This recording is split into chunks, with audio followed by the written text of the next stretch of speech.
Hey everyone, and welcome to another Yogi Misfit session. My name is Danny, and I'm your host. Today we have Martin Scott on the show. Martin is a yoga teacher, a studio owner, and I would say all around badass. Martin, how are you? I'm great, Danny. How you doing? I'm doing so good. I'm glad it's finally cooling off because it felt like it was 1,000 degrees in San Francisco this weekend. I know it was like the hinges of hell. someone Not that took I know what that's like. someone took the weather order really wrong. I know. They like supersized it. I think they thought we said extra spicy. There's certain things I do like extra spicy.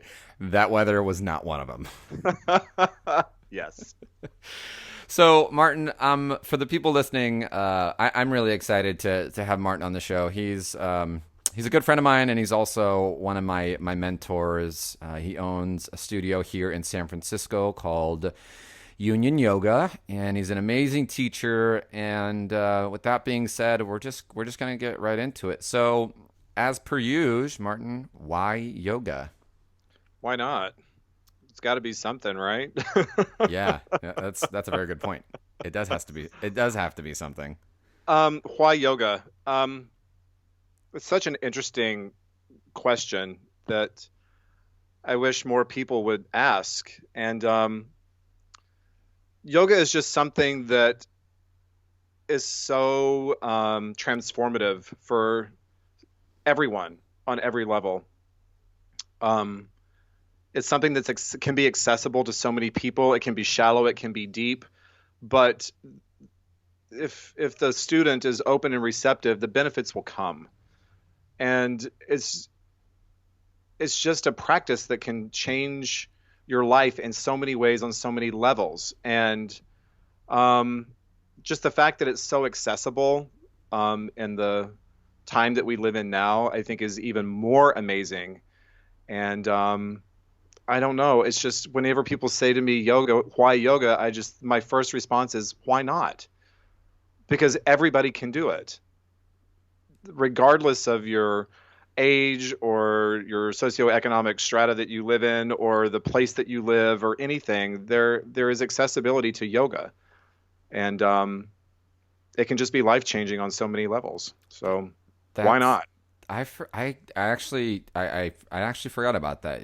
No matter what your economic situation is, you can totally. There's so many different yoga offerings. There's donation based yoga. I mean, obviously drop in classes and stuff, but I kind of I've never thought about that until you actually just said that right now. That it's totally readily available to everybody. Right.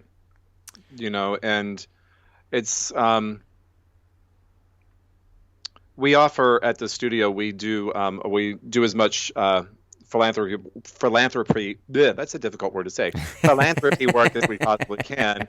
And there's a group in the Mission here in San Francisco called Oasis for Girls, and it's a girls youth empowerment program for girls that come from challenging backgrounds, you know basically, dangerous neighborhoods, Mm-hmm. at-risk youth for pretty much. But it's a young girls empowerment program, and so they come to the studio 4 times a year. We donate the studio space for them to come and do yoga. We help them find a teacher. The girls come in. These are kids that have never done yoga before, and it's amazing to see the difference in them from when they come in. Kind of acting like they're badass and well, we're just gonna whatever, and then they walk out and they have a big smile on their face, and you can tell that some of the layers have been stripped away so that they're really who they are rather than who they think they're supposed to be in order to survive. I tell people there's two things that'll ruin you, and that's yoga and therapy. Yeah. Ruined. No, I'm serious because I mean, in my past as well, I had that big, really, and it's protection. I had to put up a big wall, and I'm sure these young females did as well. To be badasses and so on and so forth. And then yoga happened, and all of the feelings. Yeah. Well, and there's survival mechanisms, and we do what we have to do to survive in the environment that we're in. Hmm. But I feel like one of the reasons, circling back to why yoga, is that those yoga tools that we can put in our yoga toolbox to carry with us wherever we go, those can become the survival mechanisms rather than being a badass or, you know, being tough or, being confrontational or whatever. You have these, it's a different way that we learn to be, Sure. I would that's just more honest and more pure.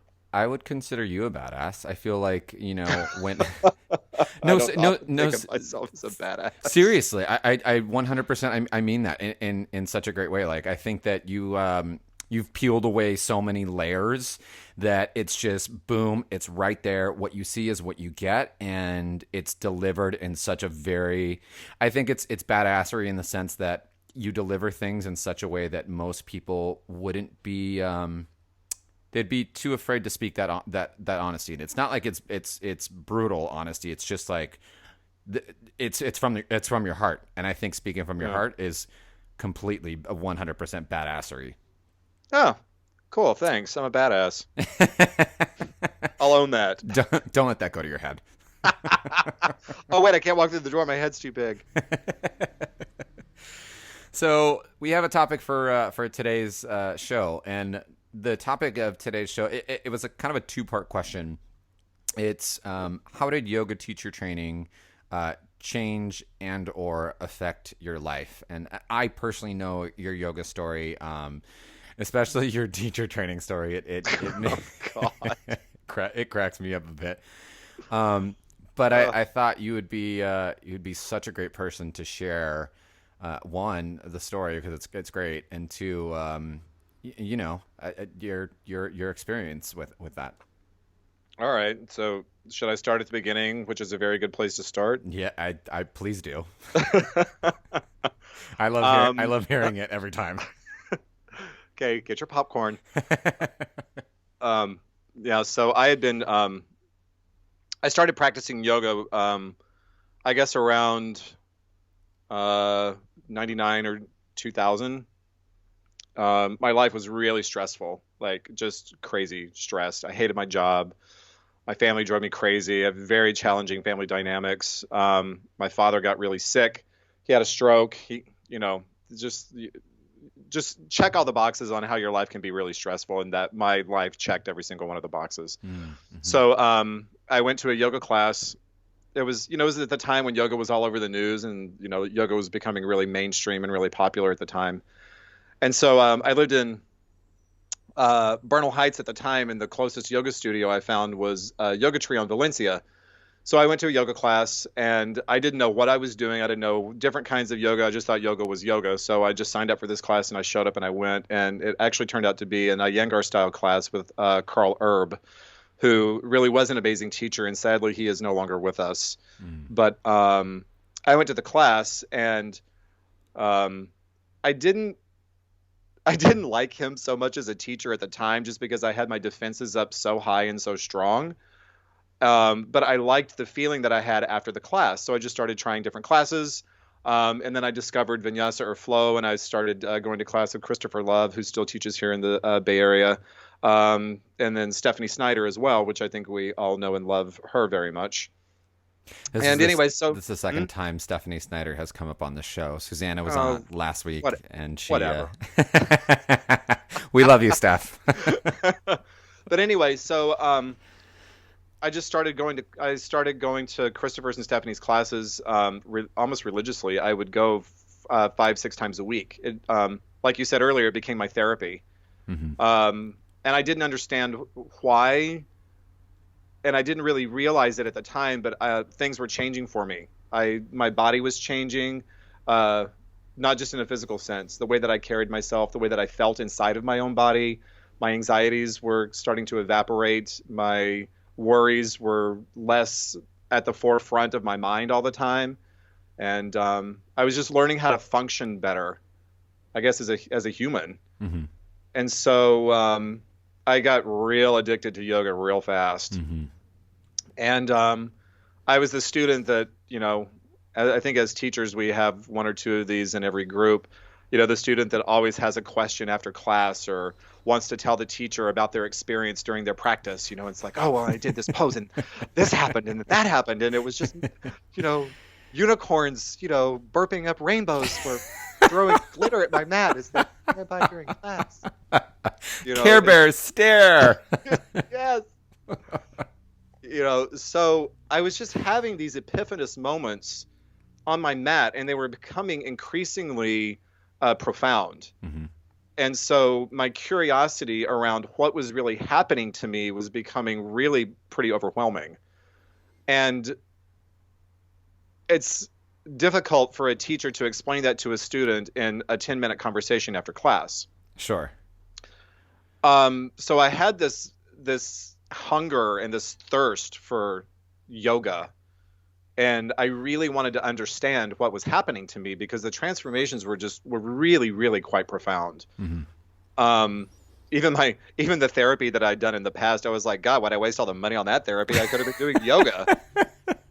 God. I love it. So I asked, so one day after class, of course I ran up to, I think I was talking to Stephanie. I ran up to Stephanie. I was like, well, what, you talked about this in class, and what book does that come from? And give me a list of books that I need to read so I can really study and blah, blah, blah, blah, blah. And I just want to learn so much. And she said, you know what? You should go do a teacher training. And I said, I don't want to be a yoga teacher. I just want to learn more. And she said, you don't have to be a teacher, going through the program. But she said, all of the questions that you have will be answered. Everything that you want to know will be revealed to you if you go to a teacher training. And I was like, okay, great, I'll do it. What should I do and where should I go? And at the time, she wasn't offering teacher trainings. So she said, I think you should go to New York and do it with Dharma at Dharma's studio. And so like, for everyone listening, that's Dharma Mitra. Oh, yeah, Sri Dharma Mitra. Sorry, I just assume when I say Dharma, the whole entire universe knows that it's Sri Dharma. Actually, probably everyone that's listening does know that. I'm just really... Well, if they don't, they should. Yeah. Just in case. Just FYI. The more you know. So I went home and I signed up. And you had to fill out you didn't get to sign up, you had to fill out an application. And so I filled out the application, and I had to wait like a week to find out. And I was like, oh my God, what if they don't accept me? What if I don't get accepted into their program? I had a lot of anxiety around this. The complete opposite of yoga. Which is the complete opposite of yoga. But I think it was just more the excitement of what I was anticipating to come, and looking at it in hindsight, I had this expectation that everything was going to be revealed to me, and I was just going to, become enlightened, and I was going to be like, I wouldn't have to even walk anymore. I could just float down the street. You're going to walk into this training and then float out? Yeah, exactly. This is good. Every time you tell the story, there's more and more details that I pick up. Well, and it's when actually this is a lesson that we all learn is that, having expectations around things, we learn in yoga philosophy that expectations lead to suffering. Hmm. But at the time I didn't know that because everything had not yet been revealed to me. So I got the acceptance letter. I ordered all my books. I was reading what the prerequisites and preparing for the training and showing, when I showed up. It was a 10-day program, and it was 15 hours a day. So I showed up on the first day of the training. You had to be there by 6 a.m. For check-in, and then from that point forward, it was balls to the wall. I had no freaking clue what I was getting into. All of my defenses, even though I felt like I had been already transformed as a person through my practice, what hit me was like a neutron bomb of yoga. And I really had a very difficult time with it. It was really hard. We've all been through things in our lives, and some more difficult than others and some more challenging than others. But I think we all, whenever we go through difficult things in our lives, we all feel those things regardless of what the circumstances are. And even the most difficult things I'd been through in my life had no comparison to what I was going through at the time in this training. And I was just having a really hard time letting go and just being open and receptive, and I kind of had a nervous breakdown in the middle of the training. I was like, I called. I've told this story, but I actually wrote a blog post about this a million years ago. But I was like, I just can't take this anymore. And I was calling my husband every day, and I was just like crying on the phone. You were that Just like girl. I was that girl. I was just like, bawling. I was like, I don't know what I'm doing, and I don't belong here, and I don't, just like having a lot of moments. Wait, how does that go again? What? The Oh God, I don't know what I'm doing here. I don't belong. I don't okay. know. We just wanted to make sure we got that. Thanks. Yeah. Yeah. Thanks a lot. You're welcome. So I don't know, just, the philosophical things that were being thrown at me, which was basically what I was having to do was really step outside myself and look at myself and confront my own ego, which is really, the process of yoga, right? Mm-hmm. But no one can prepare you for that. You just have to go through it. And one of my favorite sayings or quotes is that the only way around something is directly through it. And there was actually a point where I wanted to pack up and leave and go home. And because my partner doesn't do yoga, he didn't know what was happening with me, and he didn't understand on any level what I was going through. He just knew that I was calling every day in tears and blubbering. And he was like, maybe you should go home. I was like, no, I'm going to stay. I'm going to do this, So it was more of like, so I had this determination and this will to stick with it, but I was very, very conflicted. And, Dharma's training, Sri Dharma's Mitra teacher training is very in your face, and it's very spiritual, Mm-hmm. And so having to confront my own spirituality, which is something that I had really turned away from because of the way that I was raised in a very fundamentally religious home. And, being gay and trying to reconcile my spirituality with being a homosexual was something that was very difficult for me in my life. And so those feelings in my teacher training were popping up again because we were talking about spirituality, and Dharma unapologetically uses the word God all the time. So these associations that I had with this concept or this idea of God were having to be reconciled, and it was very difficult for me, and it was uncomfortable, and I didn't like it. You got cracked open. Girl, like a walnut under an 18-wheeler. But I mean, look at you now. Like, I mean, look at me now. I love this story every time you tell it. I really do. I think we've sat down and talked about this a few times when I've gone through my stuff, and I think that what's so profound is that you, even in like the trenches of it, you got bit. Something in there was like, this is rough, but I'm gonna go through it. Yeah, I'm gonna do it. And I remembered it kind of came to a head. It was probably about the 7th day of the training, and I had the night before there was a kirtan or something, and I just grabbed my shit and I left the studio, and it was like 9 o'clock at night in Manhattan on a Friday night. And Dharma's studio used to be on 3rd Avenue at 23rd Street, which is a pretty busy area. And all I wanted was just some peace and some quiet. And I was wearing a hoodie. And so I zipped the hoodie all the way up, and I pulled the strings of the hoodie as tight as I could and tied it right around my face. So the only thing showing was barely my eyes and my nose. And I found an abandoned building, and there was a doorway kind of reset from the street. And so I just walked into the doorway, and I pushed myself up into the corner as deeply as I could, and I just stood there and I just cried like a baby for an hour. And then I walked to Madison Square Park, and there was a light show that was an art installation happening there that was called Pulse Park. And this artist had installed these giant searchlights that ran the perimeter of the park. Oh, And there were these cool. electrodes at the south end of the park that you would stand there and you would grab the electrodes with your hands and it would measure your heartbeat. Oh, awesome. And then the lights around the perimeter of the park would pulse to your heartbeat. Wow. So people were standing there like doing jumping jacks and push-ups, and you would see people like sitting down, meditating or laying down. So each person that held the electrodes, you got a completely different sensation. So I laid down in the very center of the park on my back, with my hoodie, with just my eyes showing and my nose, and I just kind of laid there and felt the pulse of these people's heartbeats. And there was just something so, I don't know, like cathartically liberating about just being human. That's when you started floating. Yeah, that's when I floated.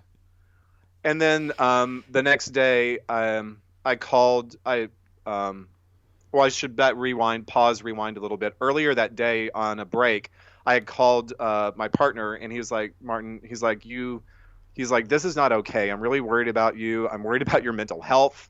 What is happening? He said, I really think you should call Stephanie and talk to her. And I was like, I can't burden my teacher with my problems. And so I hung up the phone and then I called her. Of course, I didn't expect her to answer. And of course, she picked up the stupid phone. She was like, oh my God, hi, how's it going? Is everything okay? And I was just like, ah! And the one thing she said to me, she said, Martin, you don't have to drink all of the Kool-Aid. She said, the Kool-Aid is there for what you want. I mean, she said, just be open and be receptive. Just listen. And whatever you need at this moment, and this point right here, right now, will stick. Like whatever of the teachings that you are ready to receive and to absorb, those are the things that will stick, and those are the things that you'll remember. You're not a bad yogi because you're not gulping down every glass of Kool-Aid that is put in front of you every day. Mm. She said, just take a deep breath and just let go. Just be. And I was like, oh my God, that's all I got to do? Okay. So at that point in time, I came up with this kind of mental image of myself going through this training. So I imagine myself as a wedge of Swiss cheese, and the training being a pathway or a road. And I'm walking as a piece of Swiss cheese, not yet floating because I haven't achieved that yet, down this road. And the teachings are kind of being thrown at me from both sides of the road. And some of the things that are thrown at me are the perfect size to plug the holes of my wedge of cheese. And those are the things that stick. And the things that don't fit in the holes of my plug and my wedge of Swiss cheese just bounce off. They're still there, and maybe when I turn a different direction or move in a different way, maybe then they'll stick. And then I started to become a little more comfortable with, just being, I don't know how else to say it, just being receptive. I mean, you really have to, it takes a lot of courage to let down your guard and to really let go, and just to be raw and open. It takes a lot of courage. Yeah. And that was something that I didn't realize when I was going into this process.